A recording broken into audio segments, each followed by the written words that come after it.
অনেকেরই ধারণা ইগোনাস পোকামাকড় খায়, কিন্তু ইগোনা একটা ভেজিটেরিয়ান রেপটাইল। ওকে আপনি যেকোনো শাকসবজি ফলমূল দিতে পারেন। যেমন আমি এখন ওকে পেঁপে দিব। শুধুমাত্র একটা খাবার ওকে আমি বারবার খাওয়াই না, যেমন আজকে পেঁপে হাতের কাছে পাইছি, তো এই পেঁপে দিব আর সাথে ক্যালসিয়াম পাউডার মাস্ট। কারণ ওদের ভিটামিনের অথবা ক্যালসিয়ামের ঘাটতি অনেক বেশি থাকে। এই জন্য প্রত্যেক খাবারের সাথে ক্যালসিয়াম দিতে হয়, বেশি বেশি রোদে দিতে হয়, বাস্কিং এ দিতে হয়। ওর সবথেকে ফেভারিট ফুড হচ্ছে আম। মানে আমি যতদিন পর্যন্ত ওকে চিনছি, মানে খাওয়াইছি। এরপর হচ্ছে আপনার পালং শাক। কিন্তু পেঁপে একটু ভালো খায়।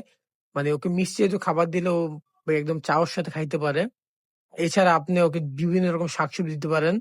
ইভেন ও ঘাস পাতাও খায়।